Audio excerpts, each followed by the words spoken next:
Well, hello, happy Failure Friday. I'm Hillary Johnson, the CEO and founder of Hatch Tribe, and we are here today for a conversation all about failure. And I have to say, right out of the gate, the importance of having these types of conversations for business owners is huge. When I started Hatch Tribe over 6 years ago, one of the most popular events we ever did was called Failures and Flops. And I had a panelist, it was, I think, two or three other women business owners, panelists, who popped on and shared things that they had screwed up in their business, things that didn't go right, things that didn't go well. And that conversation was so illuminating for all of us because it really made it real. It was like, oh gosh, it's not just me. You mean there's other people out there that are like not getting it right, and that's okay? And my message for you is yes, it is okay. Not only is it normal, it's totally human. And of course, we're going to screw things up. So, the purpose of today is that I'm going to share with you 10 big mistakes that I have made in my own businesses. And I've owned businesses for the past 10 years. So, you're going to get a plethora of things. I'm going to give you some very real examples and also share with you what I learned because I've had the opportunity not only to learn from my own mistakes, but also to work with lots of other business owners to help them work through, in many cases, very similar types of mistakes. So you may listen in today and think like, this sounds like me. So I encourage you to do that, but also just treat it with kid gloves. I try to talk to my clients like this all the time, that there's really no harsh judgment about anything that's happening in your business. The key is that if it doesn't feel right and it ain't working, what do we need to do to improve it, to make it better?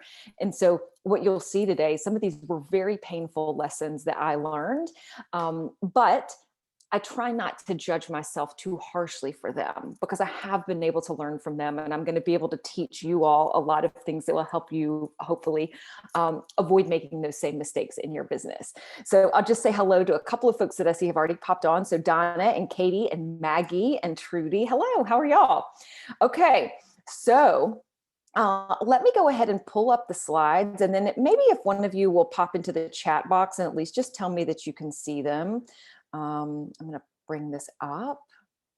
And then let me open the chat. So at any point, you can definitely ask questions or chat with me. So by all means, don't hesitate to do that. And then, okay, Maggie, thank you. Okay, good. So we are here. Let me see if I can get all the things open on the screen. All right.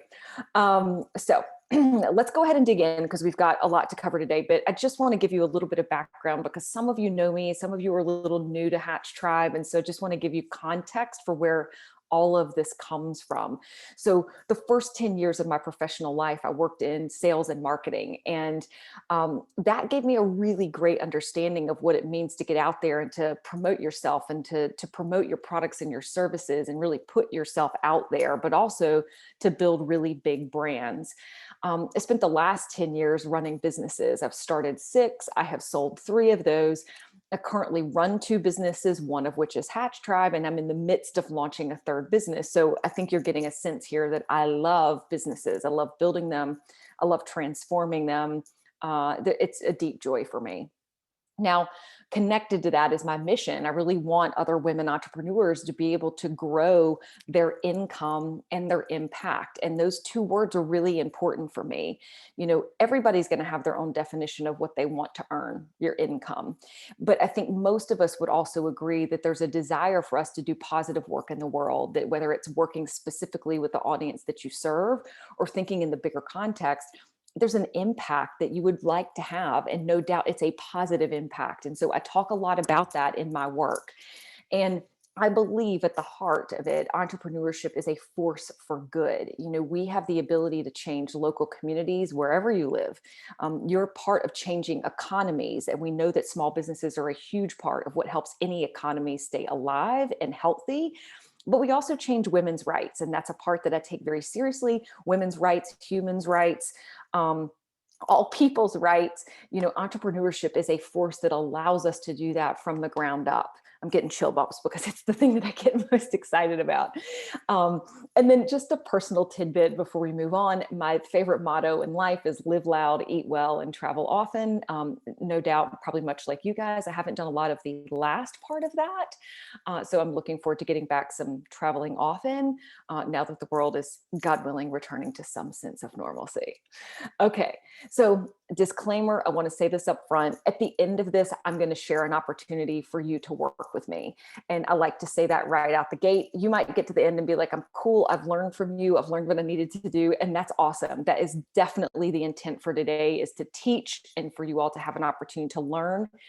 If you recognize like, wow, I might like some help here, cool. I'll share an opportunity for you to work with me. And if not, no hard feelings, but I want to make sure you just know that up front. Okay, so let's dig in. Question. Now, you can pop this in the chat box if you're feeling a little courageous and want to share kind of your thoughts on this, but I want you to ask yourself, what is it that you fear about failure? What do you fear about failure? So maybe pop some thoughts into the chat box. I see we've got a few more folks that are on now. Oh, hi, Bainey. I see you're here. And Shelly. Yeah, so pop some stuff into the chat, and I'm going to go ahead and skip over to mistake number one. Number one, big mistake I made was trying to do what my competition was doing. And I'm going to share with you the exact instance I did this because it was a really big one. So when Hatch Tribe first started, we were based in Charleston, South Carolina, and the vast majority of what we were doing at the time were in-person networking style of events. And what started to happen is that as those started to grow, I could really see like, gosh, there's opportunity here to be able to do something else. And I discovered a company, and I'm not going to share her name or her company, but I admired what she was doing so much. She had built a community for women entrepreneurs, had about 4,000 or 5,000 people in her community, meaning paying members. And I was like, damn, I want that. So I spent some time really investigating what she was doing. And so about a year and a half into Hatch Tribe, I decided to launch what was then called the Member Circle. And it was really, and if we're being totally honest, it was very much a copycat of what this other person had been doing. Now, what I didn't really understand at the time that I know now, and this is part of what I'll share in the lessons, was that I didn't have an audience yet. I mean, we had such a little baby company. Hatch Tribe was so small. We were just in Charleston. And I really wanted to do, it was for the right reasons that I wanted to do it, but it wasn't the right time. It wasn't the right place. It wasn't really, honestly, even the right solution for what the community looked like at that time. So this is what I want to share with you in terms of looking at other people that potentially are in your industry or potentially are aspirational to you, is to first say it's absolutely okay to be inspired by others, but don't copycat their work. And here's why. Just because it's successful for them doesn't mean it's going to be for you. And here's why. You don't have the same audience. So if I back up and I think about that moment that I was in with our business, we had this like little baby budding company with mostly Charleston-based business owners. And I was looking at her company. And first of all, she was way further down the line than I was. She had a giant following, massive on YouTube, massive on Facebook, massive on Instagram, a giant email list. She had a lot more to draw from, but she had built that over the many, many years that had preceded Hatch Tribe even being in existence. And even in her audience, frankly, was global. She already had that. So just recognize that when you see something out in the world, just because you see it doesn't mean it's selling. Now, in this case, it was. But it's the watch out we have to have as business owners that if we're going to be inspired by others, that's okay. But don't assume just because it exists that it means it's massively successful. And also don't assume that just because it exists, you can take that idea and make it successful for you. Okay. So that was a huge mistake. Number one, I think in retrospect, when I look back at it now, I wish that I had taken more time to really grow our audience, to really build it up, and also to vet with our audience. And this is where I put do research with your audience. I should have asked more questions. Is this something you would want? Would you buy this? I needed to do market research that I did not do. And I did a fair amount, to be fair to myself in this. I did market research, but I didn't do enough, and we didn't have big enough audience to launch it as we did at that time. Now, to be fair, it's still in existence. It's now called the CEO Collective. It's a very different thing, but that's taken 3.5 years to transform. Okay, let me come over here to see some comments. So I asked, what is it that we fear about failure? So financial struggle. Yeah, I hear you there.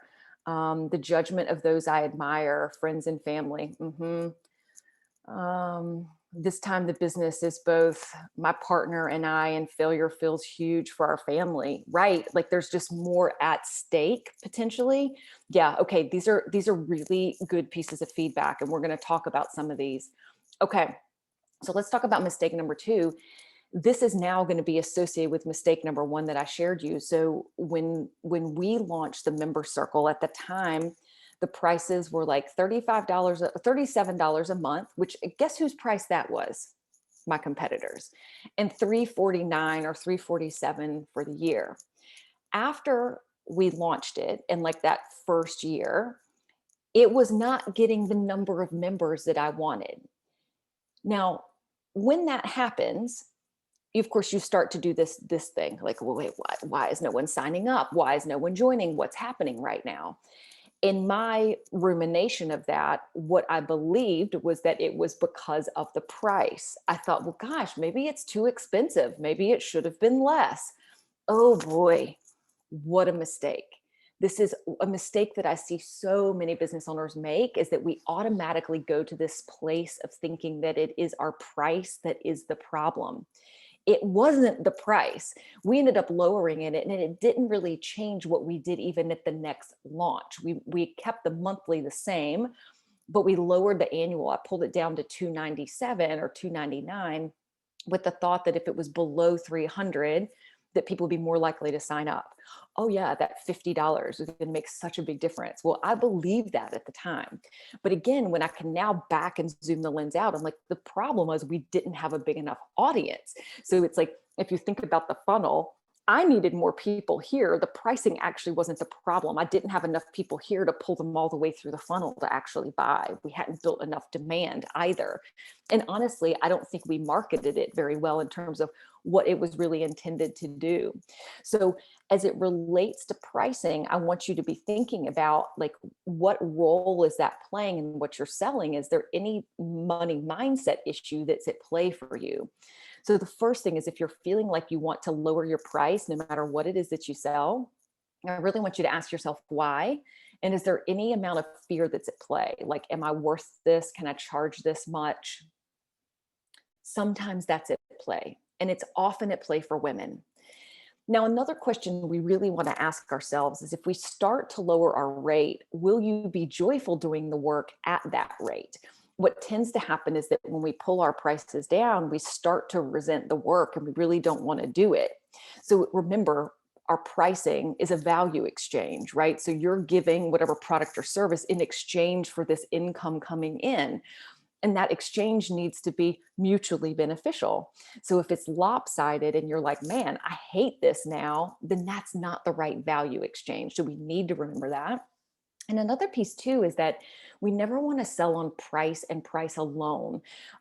When you do that, you really erode not only your brand value. People are not going to want to pay you more later because you gave them a deal up front. They're never going to want to pay you more because you've set the bottom.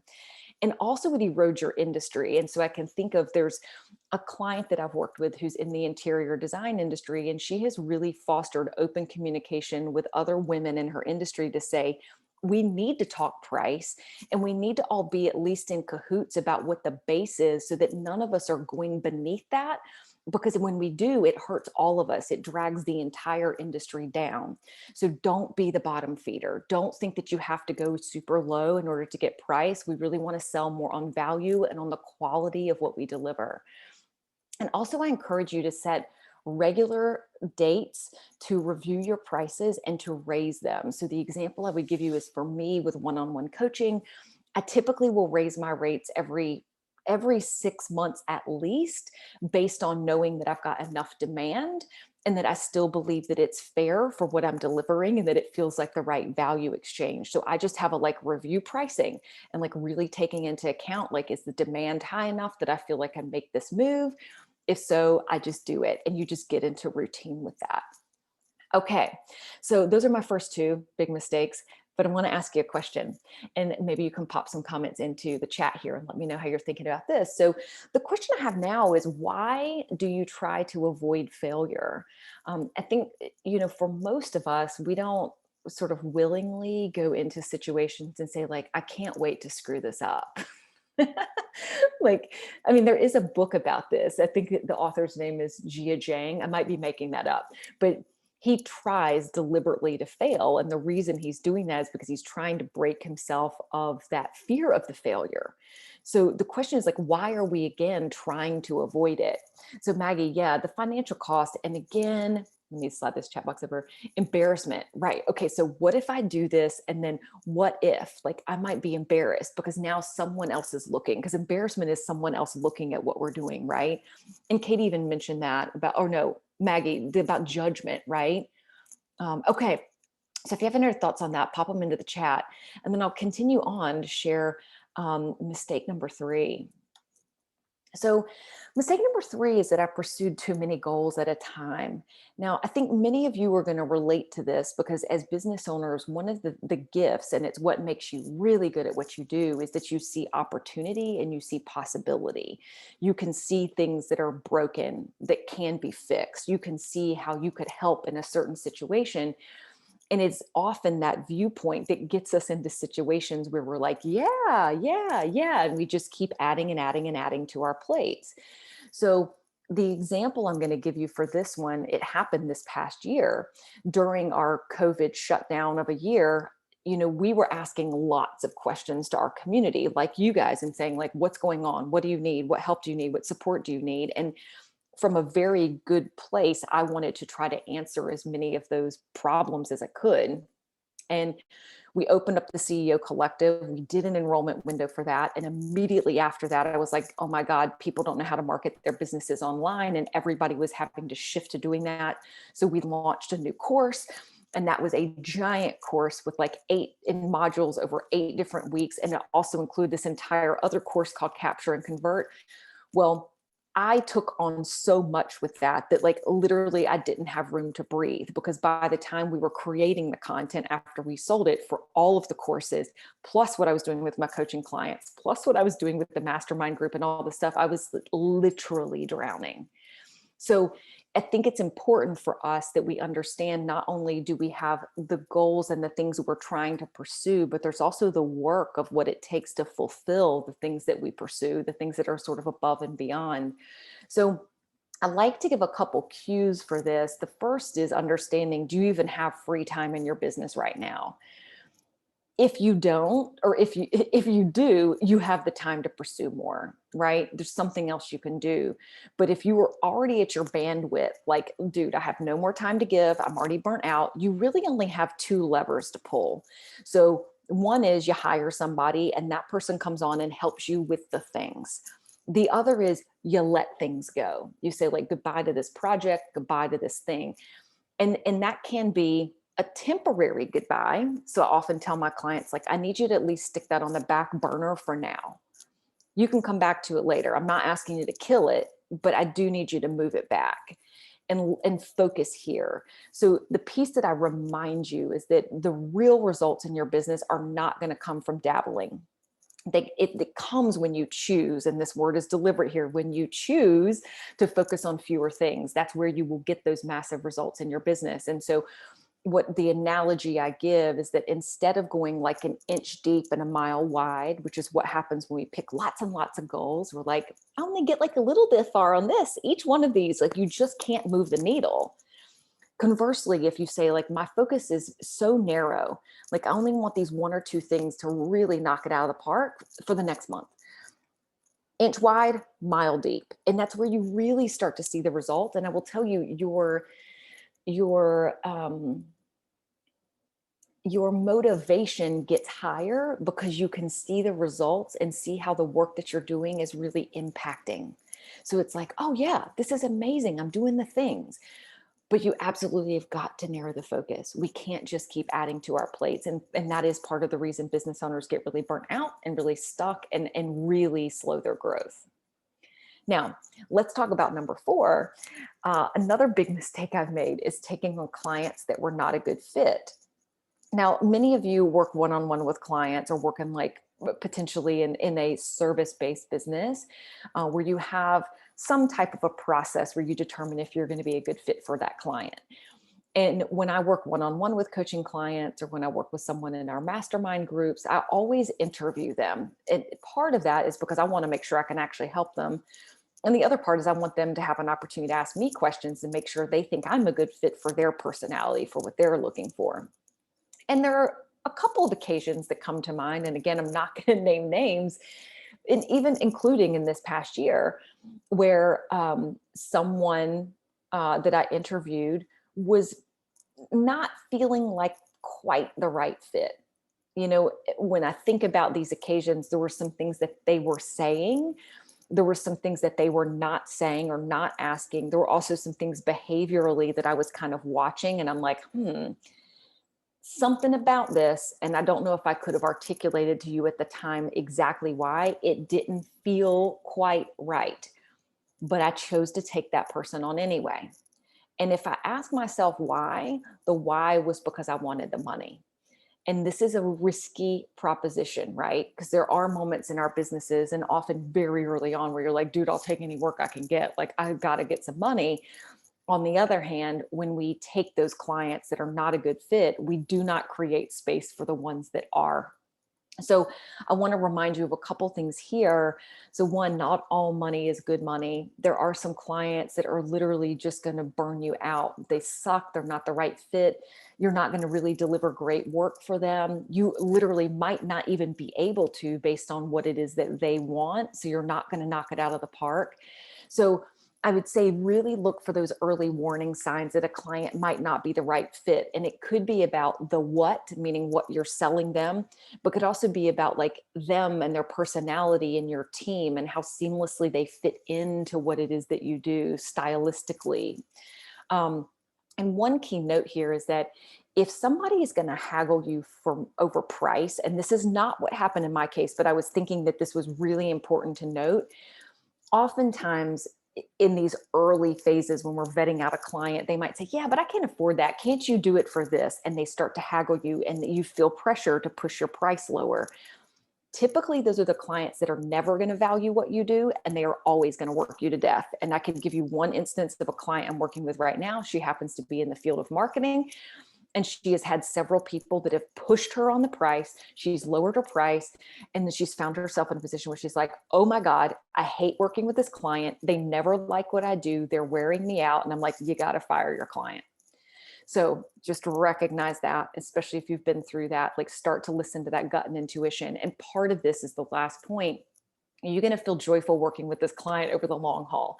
You know, when you're working with clients, the hope is that you're developing a relationship where you'll continue to work with them. And like, you know, for example, Katie Ashley, who's on today, I've known Katie for a long time. She's been around since the beginning of Hatch Tribe. And my hope with all of you would be like, if we're developing a relationship, I want you to be around for as long as I can imagine.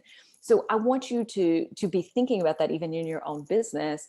You know, is this a client and someone you can imagine yourself continuing to do work with? And if that answer is yes, then that's cool. But if the answer is like, oh my God, are you kidding me? I'm going to kill them or they're going to kill me. Bye. Okay, let me see. I've got Bainey commented about like that. What are we avoiding? And it was like the fear of having to start over or return to a job. Oh, totally. As business owners, I think we feel that all the time. I still feel that, to be clear. Like, you know, 10 years later, I still have moments where I'm like, oh my God, like, what if I have to go back? You know? So I understand that. But what if? Like, what if you do? Okay, you'll be fine. I do like to share when we talk about this that like, in my first year of owning a business, I did everything because I wanted to see that business succeed. And so it was like with no shame, I was like picking up catering gigs. I was I was doing medical trials like for flu vaccines and getting paid for that. I was walking dogs. I did anything to make sure that my dream number one would happen. But part of that is ego check. And then not all money is good money. I keep hearing that and love it. It's such a good reminder. And yeah, it is. I mean, money will keep you shackled when we talk about like being in the space of even working for someone else. It becomes golden handcuffs. It's like now they're paying me and I'm stuck here. And so I just caution you to always check, like, does it still feel like a good value exchange? Okay, so this is a question, and this has now been coming up in some of your commentary. So I want to ask you, if you screw up, who's judging you? And I love this picture because they look like mean girls. So I want to know, like, seriously, pop it in the comments. Like, when you screw up, or if you were to screw up right now, or if you were to fail at something in your business, or the whole damn business is to fail, who's judging you? Seriously, though, who's judging you? Put it in the box. Okay, I'll come back to your comments. Keep them coming. Number 5, mistake number 5. I didn't like to ask for help. Now, some of you might not fall into this camp, but I think many of you probably will relate to this. I am fiercely independent, and I pride myself on being able to get things done. And I pride myself on like just doing a lot of things on my own. Like, oh, yeah, I can knock that out. No big deal. And frankly, that attitude and that ability to get shit done is part of why I've been really successful in my business. But it's the double-edged sword, right? So if I believe that I can do the things and I try to do them, then it's like, wow, I'm the only person executing any of these tasks inside of my business. And this was something that kept me really trapped for a long time, because part of it was I didn't want to be a bother. Sometimes I was like, oh, it's just easier for me to do it. Ooh, yeah, kind of, but not really. Because it's like you keep these tasks and then it's like, now you don't have room to do the other things you really want or need to be doing. There were other times too where it's like I didn't necessarily feel like I could hire, even though I probably needed to. And we're going to talk a little bit about that. So I think we've got to check ourselves if we're finding ourselves pulling back tasks. And I've joked with my team that I'm a task hoarder because I sometimes feel like I don't want to let them go. And part of that is a belief system that like I'm the one who does it best, which is obviously false. I am not the only one who knows how to do anything, right? Like, you all are brilliant. You're all really great at many things that you do. So I just encourage you to notice if you're pulling back and trying to keep things with you, because these are things that really keep business owners trapped. So here are a few pointers on this one. The first is no one builds a wildly successful business alone.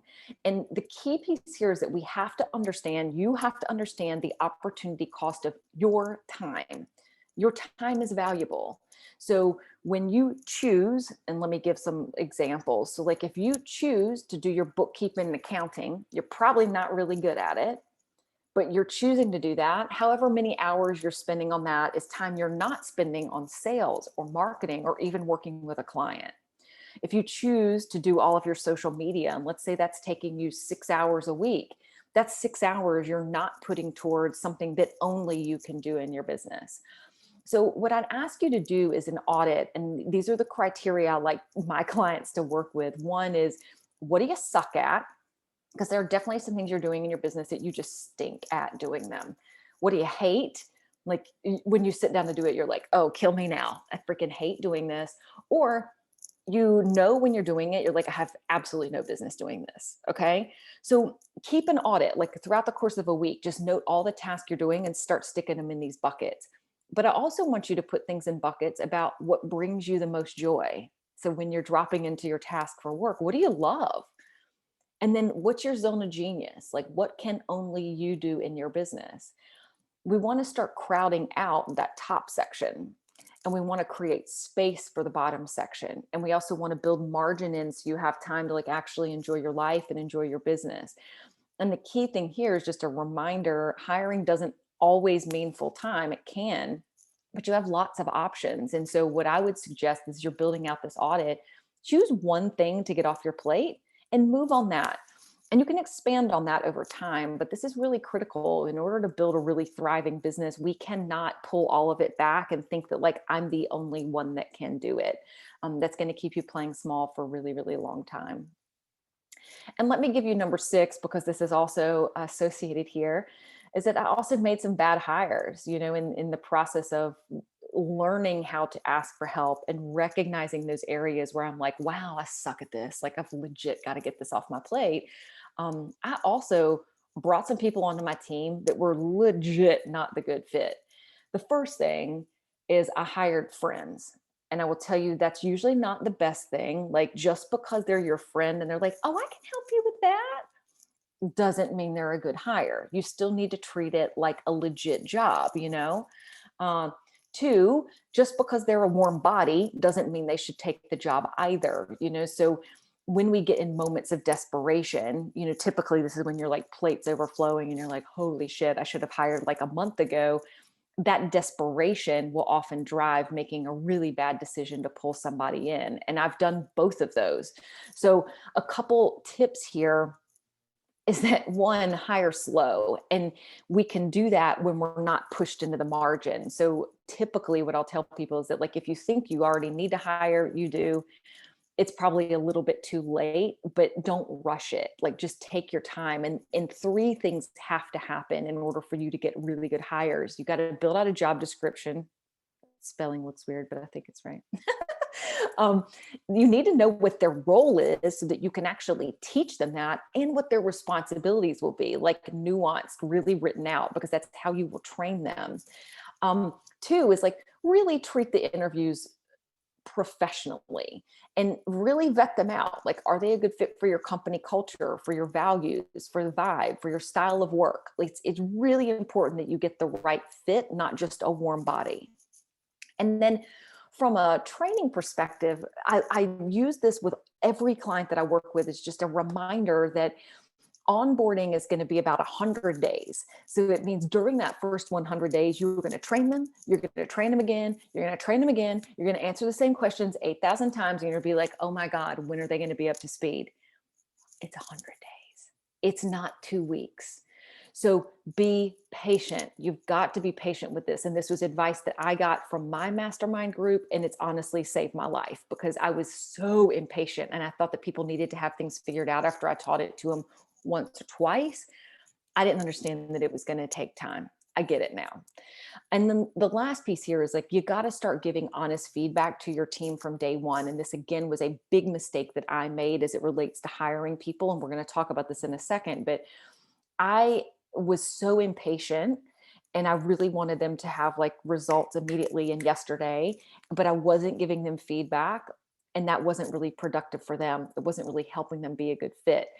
But as it relates to poor performance, if you've established that they are not a good performer or they are not a fit for your company, you need to fire them quickly. And that's because they can erode a lot of culture in your business, especially if you have many team members, but also they're creating such a disruption, even for you as the business owner, that it's best to get them out and to start fresh. So just, use your HR manager if you need some help with that.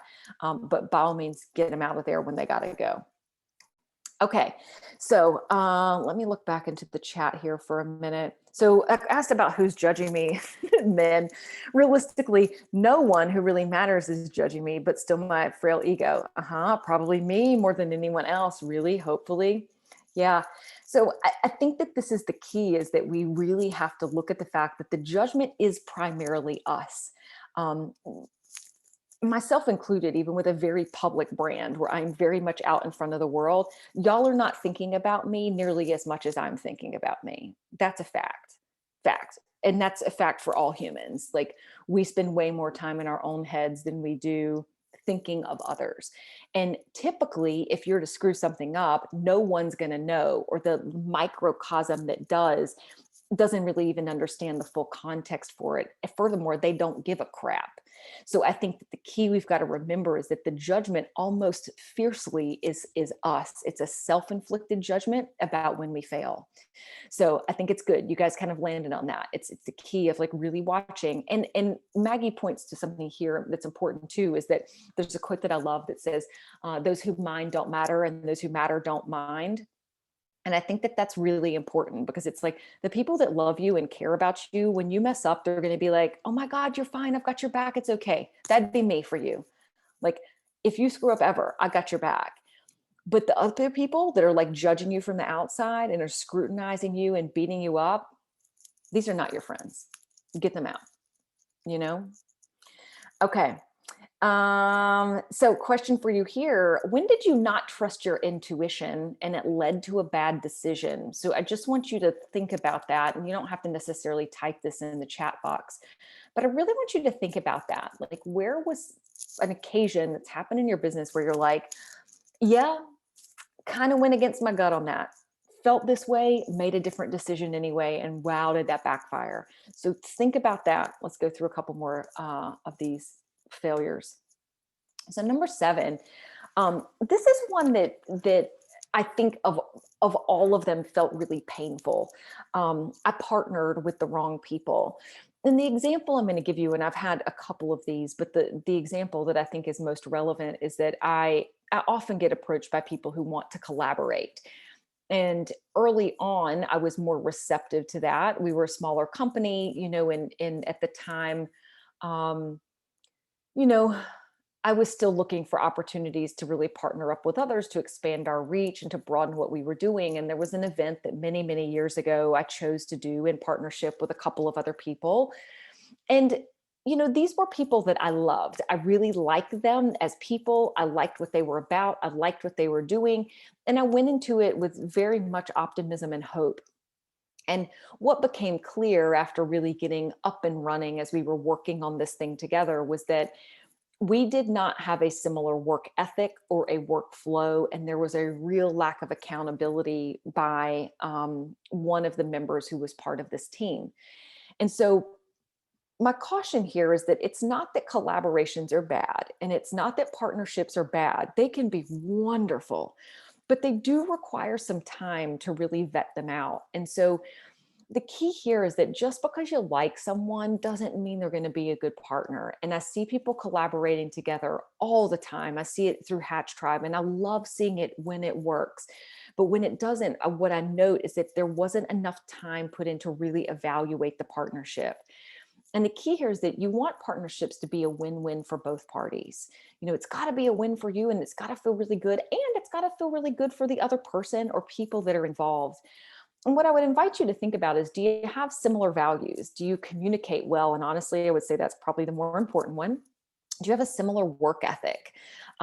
Communication of all the things is probably the most important, because if you're not going to be able to bring up hard conversations with them, and that's a sneak peek of what's coming next, it's going to be hard to work through partnerships. They are very much like marriages.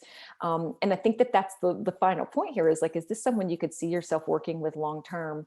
So, I just say, treat these just as seriously as you would if you were hiring somebody. Take time. You don't have to rush into them. And I think if it feels rushed, it is rushed, and you should pump the brakes and you can put it off. But definitely do your due diligence, take your time. And especially if they're an unknown partner to you, just take some time to really figure it out. Okay, number 8, I've been alluding to this one for the past couple of slides. I avoided hard conversations. So, I think many of you will probably relate to this. Perhaps you, like I, didn't grow up in a family where we had real open and honest conversations about things that were not going well, or even feelings for that matter. It was a lot of things were kind of like brushed under the rug and not really talked about and not faced head on. And that was something that I had to learn how to do. And it was hard, and the example I'll give here is that my very first business, I was in a partnership with someone, and what was clear from early on was that we definitely had very different work ethics and we worked in different ways. And I also didn't feel like she was necessarily delivering things on time or to the quality of work that I really wanted and desired. And instead of facing those conversations sort of head on and early on and giving good feedback and like coming from a unemotional sort of place, I waited and I let it fester until it became an explosion. And it was a very bad conversation because I had literally bottled it up for so long. So I ask you to think about this as it relates to like not only your internal team, like employees, but it could also be third parties that you're working with, like a contractor or a vendor that you work with on a regular basis, or even beyond that, just like even customers and clients, because sometimes we have to have hard conversations with them too. So the piece I invite you to consider is that feedback is not the same as criticism, and you can definitely do it with kindness. And one of the things I definitely pride myself on now is like I give really open and honest feedback with the people that work for me and the people that I coach. And it's really, it's my value system. I want to be open and honest with people, but I also want to do it with love and kindness. And so I try to hold that space for them and really understand that most people are going to want to be better at their job. And part of you being a manager and a really great boss is giving good feedback that helps other people win at work. If you're not giving them feedback, you're not really giving them an opportunity to get better. And most people want to be better. And to the point earlier, don't let those issues fester. If you see something, you're like, oh, this is not it, then nip it in the bud early. And that way it doesn't become a major situation. And of course, over time, you'll practice this and you will get better. I promise you that. So just give it a little bit of time. Practice makes perfect, or imperfect, but practice makes it at least better. Okay. So now a question for you to think about is like, okay, so you screwed up. So now what? What do you do? When you make a mistake, when something has legitimately failed, like what happens? What do you do? Maybe you have some thoughts. You can drop them in the chat box and I'll share with you the last two big mistakes. So number 9 is I battled out a lot alone. And, many of you know the story of Hatch Tribe, but when I started my first business 10 years ago, I was in the festival and event production world. And I had left a corporate job where I had very much a sense of belonging. I knew who I belonged to. I had peers. I knew people who were in jobs similar to me.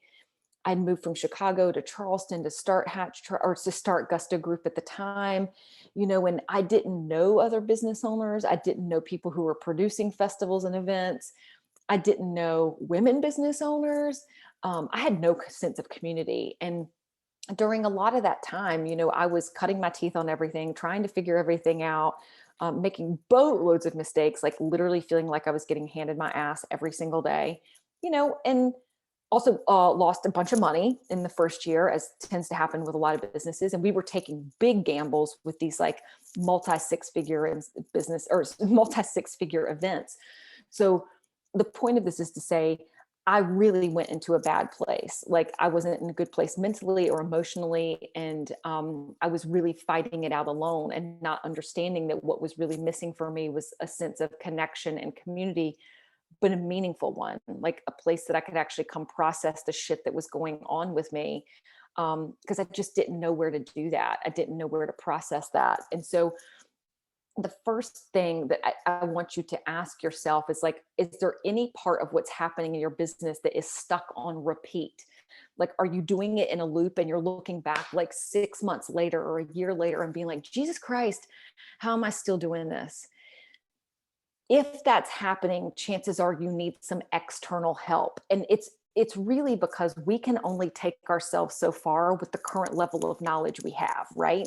So you have options, of course, like you could go out and you can get a course, or you can pay somebody to work with you, or you can get a therapist, you can get any kind of number of help. But I always encourage you to think about what type of help you need for the situation you're in. It's just that there's only so far you're going to be able to go with exactly what you know at this exact moment in time. And for most of us, and myself included, there's a desire for my business that sits so far beyond where I am today that I know I need the mentor and I need the coach and I need I mean, I have a therapist too, but it's like, I need people. I need people to help me do that, not just another course, just to be clear. And I think that's funny here, or what's funny here is that, we pay a lot of money to go to college. In many cases, some of you probably had six-figure college debt, and that's fine for people to have. But yet somehow when we start businesses, it's like we're expected to know how to do all the things without like getting real education for it. And to me, that's such a misnomer. Like, yeah, you're going to have to figure out some things on your own. But at the end of the day, it's like there is no shame in asking for help. And in many cases, I look back now and I'm like, shit, I wish I'd asked for it sooner, because I've really battled alone for a very long time. I mean, it was 4 years before Hatch Tribe was even started, and most of that I really didn't have like a community of people doing something like me. And part of this too is like, there's a recognition that you're going to rise to the level of success of the people around you. It's kind of like there's a thermostat and it's set and it's like, yep, we're going to go to 72 degrees today, and everybody's going to go there. And it's recognizing that if you have a bigger goal and it's different than what the people around you have, like the people you spend a lot of time with, or than your family has, like you got to surround yourself with people that can really help you get there. And the key is finding people that want to do that, like willingly and openly, and want to share with you how to do that. But spend time with people that are more successful than you. I think it's a really important part also of keeping us just motivated and inspired. And then last one, big mistake, and I think that you'll find this is very appropriate for today, is I've tried to do everything just right. Um, I am an Enneagram number 1, which if any of you do Enneagram, that means I'm a perfectionist and I hate it. I mean, when I read the description, it makes me mad. And I can tell you that it came from my mother. She is like grade A, 100% perfectionist, way better than I am. And I know where it came from.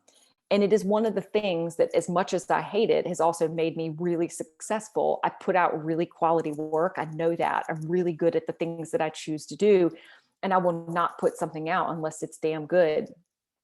But I can tell you that has made me miserable, because I have spent so much time trying to get that last little bit of something just right. It could be social media, it could be a video, it could be a blog, it could be whatever the hell, these slides. And the reason I actually did these this way was to actually prove a point that like, it doesn't have to be with all flair and all these things to be good. I wanted to prove that. So that has really, honestly, that perfectionist tendency has kept me in many cases playing smaller than I really needed to be at that moment in my business, because I was still trying to eke out like that last 10%. So my reminder for all of us, myself included, is that perfectionism is absolutely the enemy of progress, and it is going to slow or stunt your growth, and it will do it for a very long time. I've been there. I still have to battle this out. But the way I break out of that, and I think that this is a helpful for a framework, is like, who do you serve? So go back to really thinking about who are the people that you help. If you're really in service of them, are you helping them because you're holding things back, because you're trying to get it just right? Or in this case, because you're talking about failure, are you helping them by like pulling back because you're afraid that you're going to fail if you put it out there? Or if you put it out there, would you be in better service of them? I know you know that answer. Like, we can't serve them unless we're willing to put ourselves out there, unless we're willing to be a little bit courageous and like say, hey, I could help you with that thing, and at the end of the day, they may say no, but you at least have given them an opportunity. And what my mentor says, and I love this, he's like, well, what the hell is perfect anyway? I mean, who measures it? And the reality is, there's no such thing as perfect. It's 100% subjective. It's determined by you. It's in your head. And so he gives a cue and he says, 70% is perfect, 100% is failure. So what I'm typically asking myself is like, is it about 70% there? Yeah, okay, let it go. It's good enough. And like, that is a practice. I can definitely tell you that this has been a hard one for me, and something that I will probably continue to battle a little bit as an Enneagram 1. Okay, so I wanted to share this graphic, and some of you probably saw this because it was one of the posts we were running on social media, is that, this is the reality of what it is to run a business. People think it looks like that line on the left. It's like, oh, straight shot right to the top. And it's not. It's a shit show. It's what you see on the right. It's a mess. There are days where it's like, what the hell is happening? What am I doing? You've screwed up something, you've made a big mistake. Maybe you had a launch, it didn't go the way you planned. You put something out there, you got a bunch of no's, it sucks. And then you have these other moments where like someone gives you a yes, you get that dream client, you get to work on something that you're like, oh my God, this fills me up with so much joy. And that's good. But it's all of that. And I think the reminder here is like this business mirrors life in this way. Um, there will always be highs and there will always be lows. But I think what's important is that we come to understand and embrace discomfort. Um, we live in a society now that's really trying to make it so that life is comfortable all the time. And I think that that is one of the biggest curses for us as humanity and as business owners. It's like, that's not the point. The point isn't to manage out all discomfort so we don't feel that anymore. The point is to get better at it so that's like we can sit in the discomfort and be okay with the discomfort. We could sit with a failure and be okay with the failure. And so we can be like, okay, all right, cool. That didn't go as planned. So what do I need to do next time? What do I do from here? What do I do now? So I want you to ask yourself this question. If you had no fear of failure, what's the one thing you do in your business? If you had no fear of failure, what's one thing you do in your business? So sit with that for a minute, and you don't have to share it with me publicly, but I want you to think about it. I know there's something. I know there's something that right now you're like, I'd really like to do this, and the but is where we know this is. So what is it? Okay. So think about that for a minute. So I'm going to share with you a couple of stats that make me infuriated. Only 12% of women-owned businesses make more than $100,000 per year. Only 12%. These are US-based businesses, by the way, in case any of you are watching from elsewhere in the world. On average, women entrepreneurs earn $15,000 less per year than men. Okay, why the fuck is that? You're setting your own prices and you're still making less than the dudes. Why? Because it's here. It's this money mindset situation. Also, only 2% of women-owned businesses are ever going to break the $1 million mark. Note the bottom. Meanwhile, our male colleagues are 3.5 times more likely to make seven figures. I am elated seeing more women step into entrepreneurship. That shit makes me happy. I want there to be more women-owned businesses. I'd love to see it at parity in the world. But it doesn't matter if you're barely scraping by. It doesn't matter if you're literally living just to pay off your bills and write in the margin, because you can work for someone else and work way less and not have nearly the amount of stress as a business owner and make that kind of money. And you don't have to want $1 million a year, and you don't have to want $100,000 per year. I want you to have what you want to have. But the truth of the matter is, this is not good. We need people to be able to be as successful as our guy counterparts. And I love them. But we got to come in there hot, and we've got to be able to break some of these stats and improve them. But the problem is that for most women entrepreneurs, there's a whole bunch of this shit going on. It's a lot of the stuff I just illustrated through these damn stories I shared with you today, is that as business owners, as women especially, many cases we're exhausted and overwhelmed on a daily basis. We're drowning in a sea of never-ending tasks. The self-doubt and fear is literally paralyzing you in cases that's keeping you from making those bold moves in your business. So maybe that thing I just asked you, like, what is it you want to do? If you really didn't have that fear of failure, there's some self-doubt and fear that's at play that's keeping you there, that's keeping you playing small. We also end up feeling rushed and pressured a lot because there's like, oh God, I got to tackle that one thing, or that client calls you at the last minute and you drop everything instead of like really respecting your own boundary. Or you're just stuck in a constant state of learning. There's like, oh, I just need to learn that one more thing, or, oh, I'm going to buy this course, or, oh, I'm going to do this thing. And then it's like, you're never implementing it because you think you just need one more thing. You don't. And then really lastly, it's like, you're busting your ass and you're not making the money that you want to make. And like, that's just the landscape of where a lot of business owners are sitting. And I can't stand it. I mean, I think you're noticing now how angry I'm getting. But it ticks me off to the nth degree, because it's like, we have got to change this, but the place that it changes is with us. It has to start with us. It is not a top down thing. It is a bottom up thing. So it's like, the only way to change it is for you and I to start changing our behavior and showing other people that that is possible. Like, this is a ground up job. And the piece that I want you to ask yourself is like, if you keep running your business as you are today, are you setting yourself up for that long-term sustainable success? I mean, the stats are really crap. It's like, 70% of businesses are going to fail by year 10. So most exit earlier, right? Like 50% are gone by year 5, but it's like by year 10, only 30% are even left in the market. And when I use the word sustainable, that's a deliberate word. It's not just saying like, oh, I want you to be around for a long time, but it means like, I want you to be happy and joyful doing the work you're doing and not feeling burnt out AF. I want you to have a life. Like, I want you to have more than this narrow margin to show up in your life. I don't want business to be the everything that you're doing. Like, we have to be able to figure out this delicate balance, but it requires us to make some very specific moves in our business.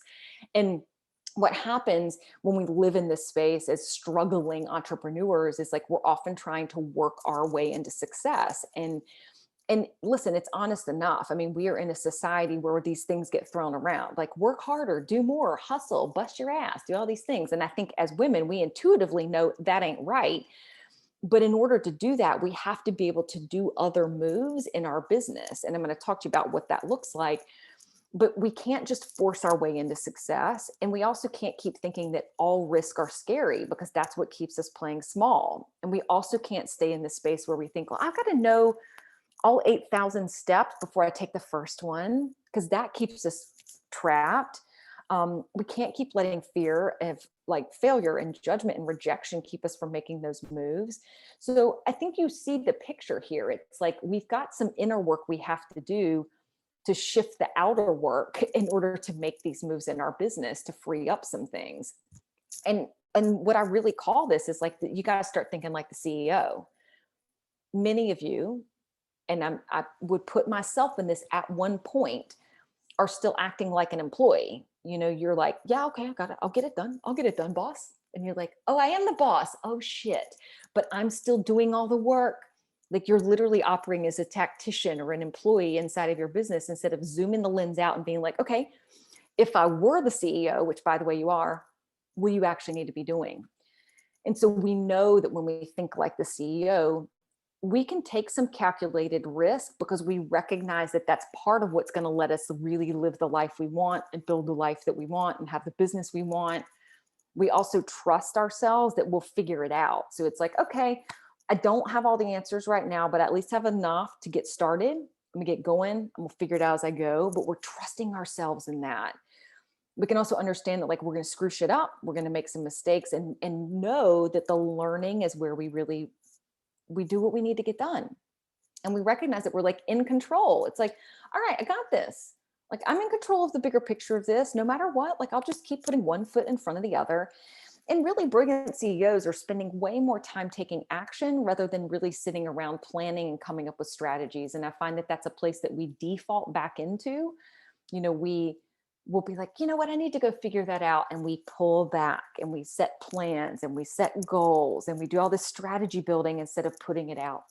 And the putting it out is the important part. We have to be able to live in that space. And this is what we teach. Several of you are members inside the CEO Collective. And this is exactly what we teach you how to do. Is like, we want you to become the CEO of your business. And we want you to have the tools you need to grow your income and to grow your impact and to be able to do that. And the way we teach that is with the Thrive method. And I'm going to go over this really briefly, because I want you to be thinking about potentially what part of this is not totally working for you. The first is Arrive as pillar one of this. And Arrive is all about clarity and alignment. So it's the part of your business where you say, all right, I know what I need to do. It's aligned to the person I want to be. It's aligned to the life I want to live. It's aligned to the business I want to build and the people I want to serve. I know what I need to do. I'm very clear about that. I I don't need to second guess what I'm doing every single day. This is the alignment. It's where you can really step in and say, I'm here. I know exactly what it is I'm building. I know what I need to do. And you wake up with that clarity every day in your business. Part two is drive. So it's like when we have the clarity and we have the goals and the vision for where we're going, we really got to go get after it. So it's like strategy's done. We got to go execute it. And here's all about sales and marketing.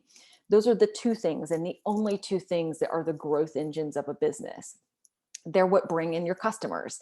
They're what bring in the income.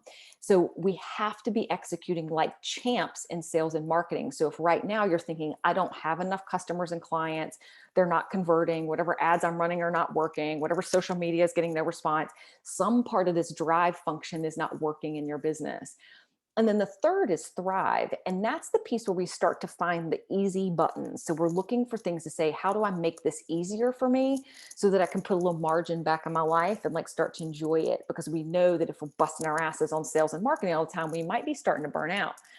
So we start looking for systems and processes and automation and hiring and putting people on our team, the things that help us make it easier to rinse it and repeat it. And all of that starts to blend itself together. And when you're doing all of that, you're acting as the CEO of your business.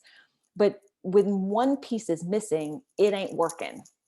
So it's like, if you don't have the alignment to the goal, it's like, well, then what the hell are you doing? Like, you're busy in your business, you got some systems and processes, you've got some sales and marketing working, but it's completely out of whack. You might build a business you hate. If you're not doing the marketing piece and that's not really working, you have beautiful systems and processes and automations and all these things that work, and maybe even a team, but you have no sales, you don't have money coming in, right? Or if the thrive piece is working, like you're literally just grinding yourself into the ground. Like you don't have the right people or the systems or the automation or the processes to make it easier for you as the business owner. So we need all of that to come together. And that's what helps us act like the CEO. So just think about where potentially one component of this, or maybe a couple, maybe all three, are not totally where you want them to be at this point in time. This is what we teach inside the CEO Collective. And these are just a couple of the pieces of feedback that we've gotten recently from members in our community. And I share these because they mean a lot to me. I don't just teach the stuff that I teach just because, I mean, I think you saw how passionate I am and because I want women to win.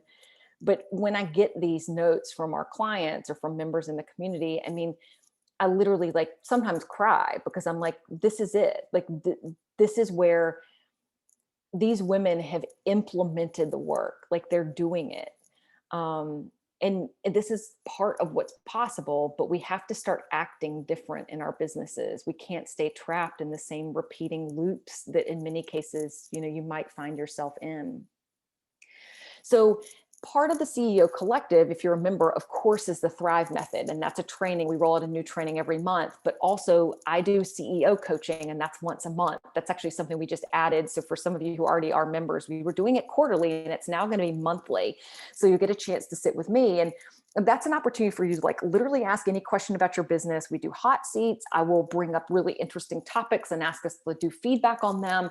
The point of that is like, I want you to have a place you can come process things. That's like, it's safe within our community, and you're going to get loving, kind, honest feedback from me. Also, we bring on guest speakers. That is quarterly. And these women are amazing that come to teach with us. We do CEO meetups, so you can meet other business owners because, as I shared in my story, part of it is like, you got to have that connection, that community. Like, I don't want you fighting this out on your own. And then a community piece is also there too. So we have a private Facebook group where you can connect with other business owners and ask questions, 24/7, 365. So those are all pieces that are included as part of the CEO Collective. And enrollment is open now. As I told you guys, I was going to give you an opportunity to be able to work with us. And it's going to be open through next Thursday. Yeah, about 1 week. Well, depending on when you're watching this. So enrollment may or may not be open depending on when you're watching this, but for those of you here live, it's open right now. And you can join per month or you can join per year. There's a 14-day money back guarantee. So you could literally jump in, consume a bunch of stuff and then be like, yep, not for me. Okay, peace out. No questions asked if that's what you decide to do. On the other hand, like you can join monthly and stick with us for a few months and then decide it's like not for you either and then leave. Like you can cancel anytime.